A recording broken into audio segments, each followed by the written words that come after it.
مجھے جیل بھیج دیا جاتا ہے تو یہ تمہارا پاکستانیوں فرض ہے، خاص طور پر راولپنڈی کے لوگوں، میرا آپ پہ قرض ہے۔ میں نے 60 تعلیمی ادارے بنائے، 4 یونیورسٹیاں بنائی، دن رات آپ کی خدمت کی۔ میں راولپنڈی کے لوگوں آخری بیان آپ کو ریکارڈ کرا کے جا رہا ہوں، اگر میں آج گرفتار ہو جاؤں تو 8 فروری کو آپ نے اپنے گھروں سے نکلنا ہے اور قلم دوات پہ مور لگانی ہے۔ پولنگ سٹیشن موجود ہو نہ موجود ہو، پولنگ ایجنٹ موجود ہو نہ موجود ہو، میرا پولنگ ایجنٹ موجود ہو نہ موجود ہو، میں جیل میں ہوں گا۔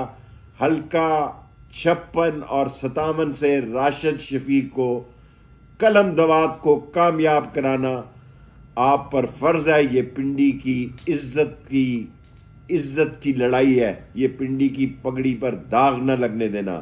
میں نے آپ کی پگڑی پہ کبھی داغ نہیں لگنے دیا، میں نے اللہ کے نبی کا جھنڈا بلند رکھا، آپ بھی سچائی کا جھنڈا بلند رکھنا۔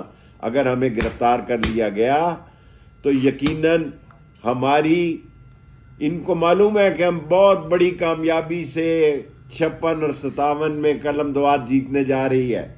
ان کے پاس ساری رپورٹیں ہیں کہ قلم دوات اکثریت سے قلم دوات جیتنے جا رہی ہے 56 اور 57 میں۔ یہ ہمیں اٹھا لینا چاہتے ہیں اور جیلوں کی نظر کر دینا چاہتے ہیں۔ یہ آپ کا فرض ہے کہ ہم جیلوں میں ہوں اور جیلوں میں یہ خوشخبری سنیں کہ قلم دوات 56 اور 57 میں اکثریت سے کامیاب ہو گئی ہے۔